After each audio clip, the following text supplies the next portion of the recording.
Hello and welcome to the Revived Yarns podcast. I feel like it has been a while. In fact, I didn't even check how long ago it was, and I don't remember how many of these I've done. So that is all great. Obviously, I haven't remembered how to do this. There we go. Hopefully that makes a slightly better sound. You can find me on Instagram as Revived Yarns, and all the needles I use are Chiaogoo interchangeables, and my spinning wheel is a Majacraft Little Gem. So I have finished a few things. I was working on this cabled scarf in the Cascade Luminosa, size 7 needles. It actually is longer than I expected it to be. So it's reversible cables, and I just made up the pattern. It's not really a wrap around multiple times scarf, but you can wrap it around once and have it sit close to your neck or further looser, or you could just hold it like that and it keeps your chest and your neck warm, and it's very soft. Not sure what I'll do with it. I really don't need a scarf. I tend to go for shawls or cowls instead. So it will probably be a gift, or maybe my daughter will claim it because she said she really liked the color and the fluffiness. And then, in a goal to use up yarns, like partial balls and just yarns I didn't know what else to do with, I made this little skirt for my daughter. So I had this 3 Fates yarn Eponymous sock in Woodsmoke. And I think I still have some of this left, but it's small enough now that it can just go in the scrap bin. Whereas before I felt like there was too much to just use for scraps. And then I had lots of this Uru.Yarn Sugared Sport from Knit Crate. I did Knit Crate for like 2 months, and it's very sparkly. And it's in the color Lapis. And then I had a little bit of this Apple Yarns, which is my local yarn store, one of my local yarn stores. It's the Crispen yarn in Orchid. So she chose this stitch pattern from a stitch dictionary. It was kind of slow going, but it looks super cute on her. It fits really well. I added very thin black elastic to the waistband for just the first inch. And that helps hold it up. And then it's snug because of the cables, but it also stretches really far. So when she spins, it twirls really nicely.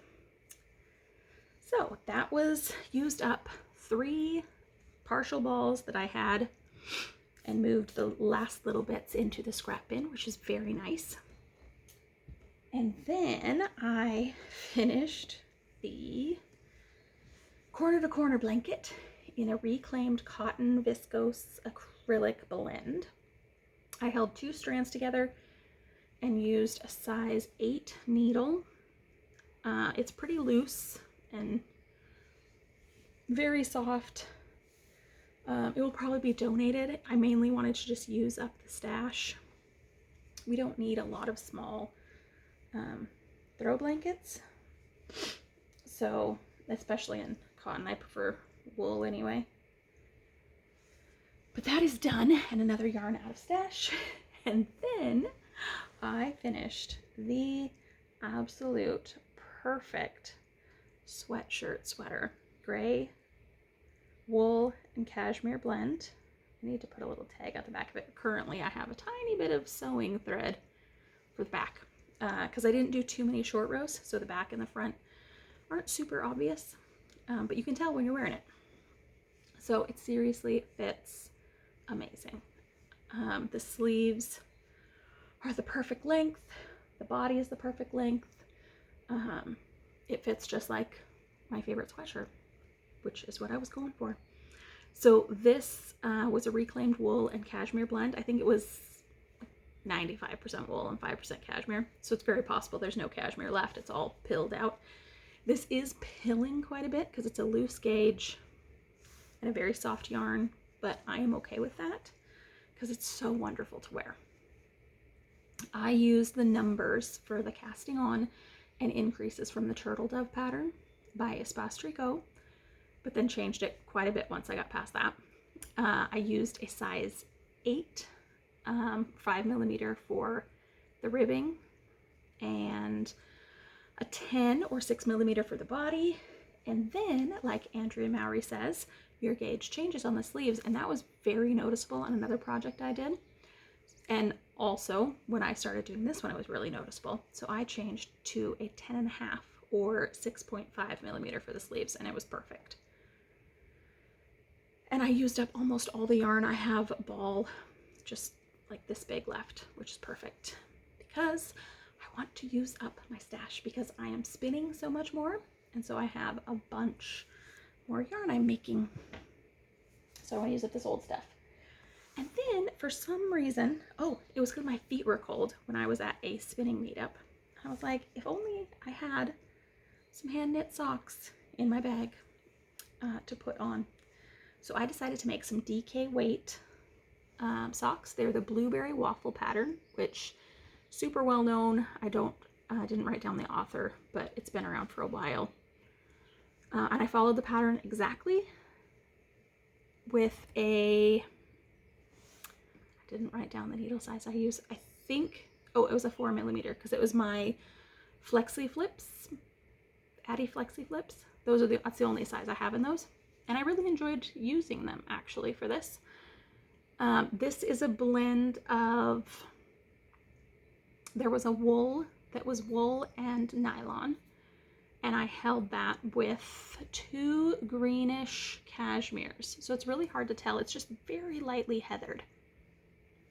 Super comfortable. They fit really well. The heel actually fits way better than I expected. And I did a 3-needle bind off toe because I have yet to master Kitchener stitch. I should really work on that, but there were only like 8 or 10 stitches, so the 3-needle bind off looks fine, and I can't really tell because these are slightly loose. I wanted them for putting in my spinning bag for things like a meetup where my feet are cold. The building was really cold at the spinning group I went to. And I really should have worn much warmer clothing. But next time the spinning group meets, by the time I go in July, it will be blazing hot because spring has finally come to the Northwest. And I'm sure summer is right behind it. And then my final finished object is this cardigan that I don't remember what I saw. I saw someone who had a crocheted sweater. It was like a big granny square at the front, or maybe several little ones, and then knitted sleeves. I was like, wow, I was really drawn to it. So I searched for cardigans because I need cardigans more than I need pullovers. And I found this Ariana cardigan by Amy Christoffers through Barocco Yarns. So it's a free pattern. And I chose 4 yarns and I swatched with them and I didn't like them. So I put them back and I chose 3 yarns to add to 2 of the yarns I kept. I swatched like 5 times to try and get the right combination of colors that I liked. So these are all reclaimed yarns. This fits so perfectly. My gauge, there's only 2 pattern sizes because crochet you can't grade as easily as knitting, especially when it's pieced like this. So I chose the smaller size, but I made sure that my squares were slightly bigger. So I ended up with the perfect size, and then I was able, because they're knitted on borders, I did nice thick ribbing. It fits perfectly. I probably won't ever button it, though I do need to add 3 buttons. I did 3 buttonholes, but I just loved how the squares were set twisted, so it wasn't the typical granny square look. And it's so soft. Washing it really made a huge difference. It felt a little bit stiff. So this is 3 cashmere yarns. I had 3 different greens and held them together, and it made a nice heathered look. This is a reclaimed merino brown. This is that green again. Then this purple, which you almost can't see, are 2 strands of merino I'd actually unraveled 2 sweaters. They looked so similar. I thought they were the same. And then I started knitting them together, like single strands in a project together. And suddenly I realized it was different dye lots. So I had to rip out the project because it was very noticeable in just straight stockinette. But in crochet with it like this broken up, you really can't tell. Though some of them actually, I think I grabbed, because I held 2 strands from the, and I thought I was getting one of each sweater. But apparently they're slightly different weights as well. Anyway, it worked.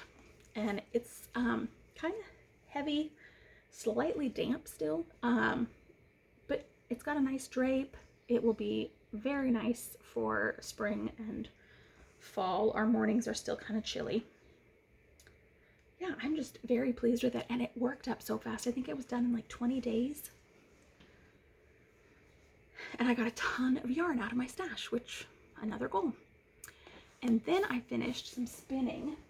This was the From the Locks project I was working on. So I had bought raw locks from Island Fibers at the spin-in on Whidbey Island. And I washed them myself, separated out the locks, flick combed with a dog brush, and then I spun them up. And chain plied it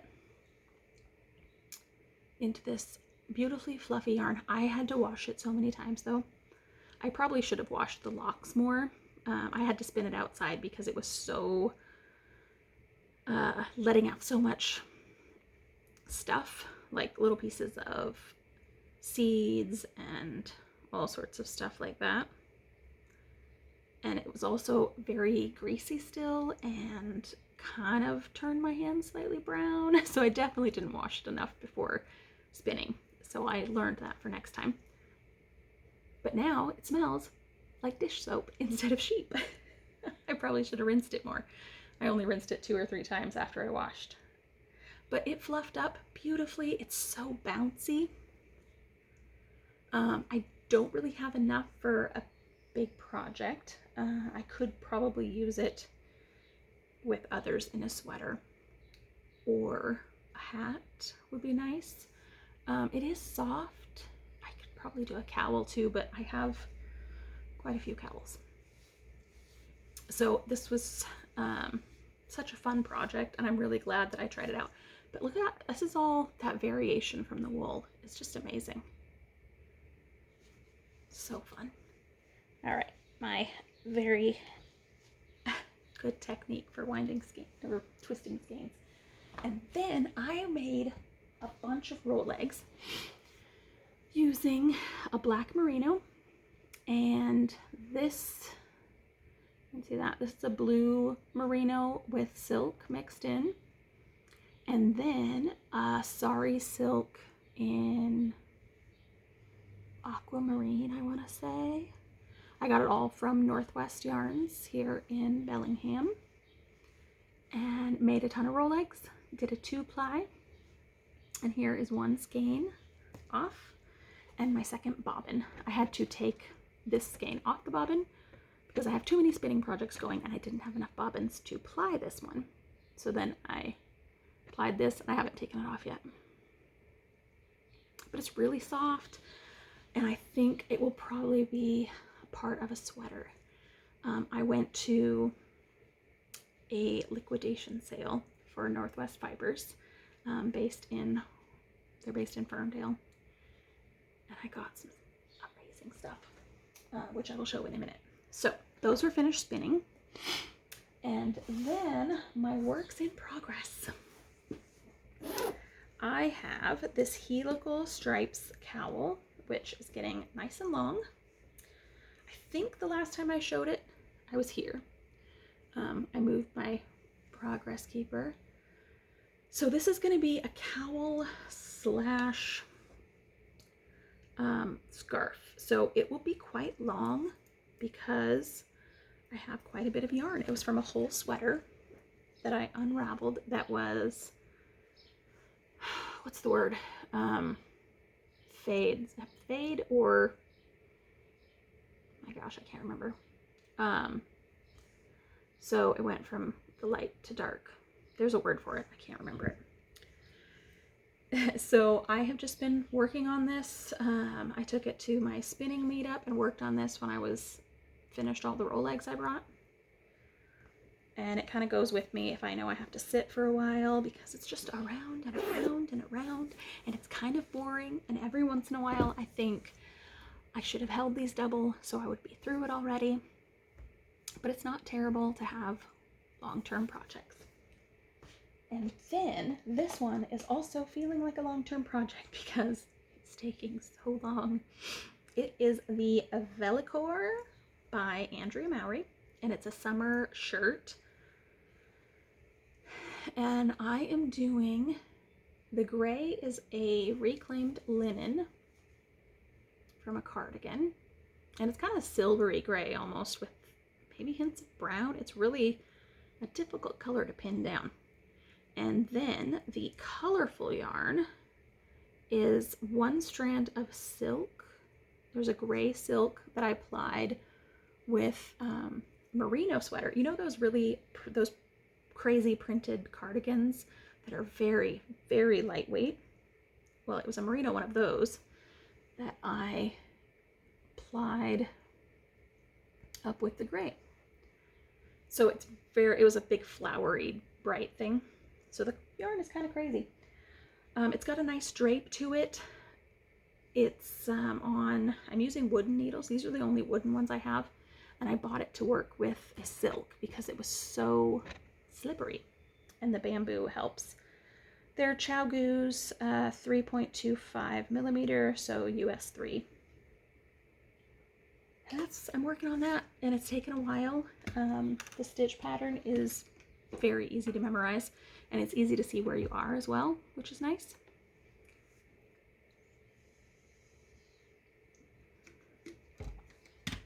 And then spinning projects, my daughter loves making roll eggs, and she wants me to make her a dress. So I'd actually finished a bunch of yarn from roll eggs she made before, but then when she went with me to the sale where I chose yarn, and so she chose a bunch of yarn, and the owner gave her a tiny bit of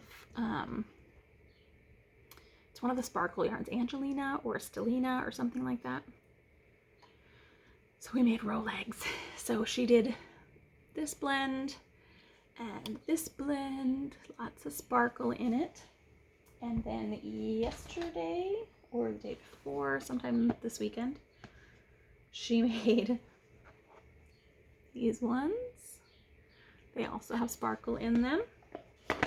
And these ones.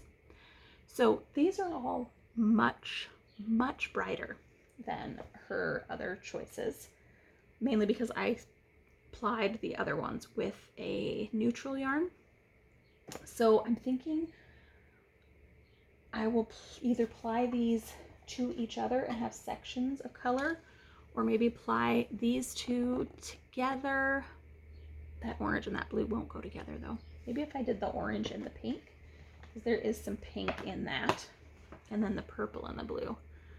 That actually would look okay, I think. And then do some of the other stuff that I'd made with that, and that should be enough for her dress. The problem is she's very excited about me knitting the dress for her, but she keeps wanting to add colors to it, so it's hard to, oops, my bobbin fell. It's hard to actually start the dress when she keeps wanting me to make more yarn for it. All right, so those are all my whips, except for a couple, I think just one, a cotton blanket that I'm using up stash with. And then for acquisitions, I went to the one sale and got a lot. This is, let's see, maybe a pound. How much were these? Now I can't even remember how much I got. I got all of these. This is it was 2 packages or 3 packages.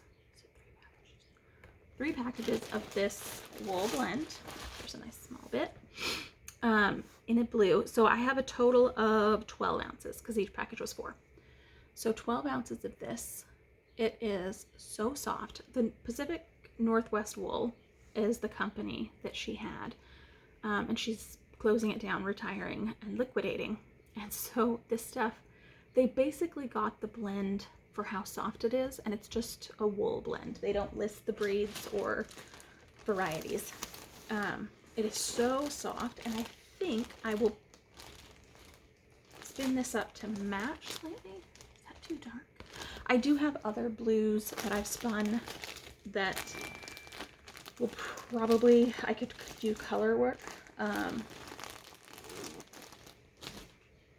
oh goodness. And then I got this one, which I think is about, it's a different blend, and I've got several balls with different weights. So I think total was 6.5 ounces. There's some hot pink, there is some maroon, and some red and orange, and I think this will spin up beautifully. Well, actually it does spin up beautifully already, because those roll eggs I made with my daughter are from these bunches. She had a bunch of packaged fibers and also a ton of loose, and she was just selling it by the ounce. So my daughter and I picked out this crazy bright orange, this pink, the purple, the dark bluey purple, and the pale blue, and this is what she's made the roll eggs out of, along with the one she used some sari silk, and then the sparkly stuff. And then I got this one, which was actually from, it's a lot older than the other sash, because she said it was actually from the person before her owned the company. So it's a little bit felted, but I actually found some like this in a thrift store, and even though it was felted and old, it spun up beautifully. So I'm hopeful that this will spin up beautifully as well. So I'm really looking forward to spinning all of those. And I kind of wish I'd bought more, but I really don't need more. Especially because I am going to Fiber Fusion in Monroe, Washington this weekend. I will be taking a punch needle class, and I will try not to buy too much fiber because I really don't need that much fiber. My closet is packed full, so I need to knit more yarn before I can buy more fiber to make more yarn. So I joined the Northwest Regional Spinners Association, and I have gone to a local group meetup that was so enjoyable. It was so nice to just sit and spin, similar to the Whidbey Island spin-in. We just sat and spun and chatted. They showed off works that they'd done. I didn't bring anything because I didn't realize it was show and tell. So this next time I'll have to bring a few things. I'll actually miss the June meeting because we will be traveling to go see my cousin, or not my cousin, my nephew. My gosh, my nephew, my oldest nephew, graduate from high school. And then, so Fiber Fusion is this weekend. His graduation is the following weekend, and then school is out the weekend after that. And then my husband is taking a 2-week vacation, and we'll do day trips. It's a staycation. We were thinking about traveling, but then our basement flooded, and so all of those plans got put on hold until it was kind of too late to really schedule anything. Speaking of, our basement renovation is finished and everything is moved back. So we have our garage back for workouts and for storage and for being able to access our stored things. My pantry is out there. So it was very annoying having to weave through piles of stored items from downstairs to get to my pantry. And we can use our treadmill again. My husband can use his weight set. It is so nice. And the basement's finished so he can work down there instead of at the kitchen table. My mother-in-law's back in her room, so my daughter is back in her room, and it all feels so nice. And so for summer, it will be very nice to have everyone back and have the space back and not have workers through. The company we used was amazing. Very clean, very careful, but still, I mean, having people in and out of your house all day is just, there's like a low level of stress the whole time. So that was very nice. Other life stuff, I am volunteering actually today in 50 minutes for the book fair at my daughter's school. I helped set up yesterday, and I wanted to do this podcast before I had to go do that. I've been gardening. We planted carrots and potatoes. We have tomatoes plants that I bought from the store. I planted sugar snap peas. I have tiny shoots of those coming up. I planted them earlier, but I think I planted too early, or maybe I didn't keep the seeds wet enough, but they didn't come up. So actually it will be kind of funny because I just planted them in the same place without digging up the old seeds. So it'd be pretty funny if we had like 3 times as many plants as I imagined. So we have carrots coming up, and I have potato sprouts already. And I just repotted all of my herbs. I got a 3-pack of nice big round pots from Costco, or 2 3-packs. And actually I think I need to get more because I have one more herb that's not potted, and I got some basil seeds as well today, though I might put those in my raised beds. Though we do have bunnies, and some of my raised beds are lower. Not our bunnies, we have wild rabbits, wild bunnies, that one of them completely ate my dill. It's completely gone. They don't seem to like the cilantro, and I don't know if they would like basil. So I might put the basil in a bigger pot so they can't reach it as easily. We need to put some chicken wire around our strawberry beds because our strawberries are going insane, and I really don't want the bunnies to get those fruits. And I'm planning on redoing our flower garden in the front. I want to make it more wild looking, and I want to do more wildflowers and native plants. So it's really hard because we had completely bare yard, and when lockdown hit,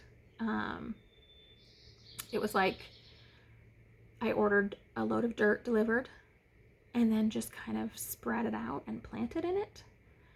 So it's not very organized, and it's kind of random, and I've got sedum that is taking over. I have pulled up probably like 5 pounds of sedum, and I still have more. So I think I'm actually going to pull all that out and put it in a large container to create some height and visual interest, and then plant wildflowers and stuff instead. But it's all a work in progress, and I don't know. The nice thing is you can always dig things up. I pulled out a plant I didn't like, removed other stuff already this year. But we do have a very big front yard and a very big backyard. So it's really hard to decide where to put things and how to make it look good. I wish I would have just hired like a landscape designer to design it and start it for us, but it was COVID, and also don't really have the money for that, so it's a DIY thing. Anyway, I think that is everything. I'm glad I was able to do a podcast before school gets out, and hopefully I can do one over the summer. We shall see how the kids do and how loud they are, and if I want to deal with it. So I hope you have a wonderful day, and I hope you are safe and happy and have found some joy in this. The world and our country and everything is just, I've kind of had to just not think about it to survive mentally. So I know the feeling is that everyone needs to talk about it, and everyone needs to their stance, and really I just can't. It's too much as a parent, and yeah. So I hope you are safe and happy, and you have found joy, and that your crafting brings you joy, and that you are having a wonderful spring, and soon a wonderful summer. Bye.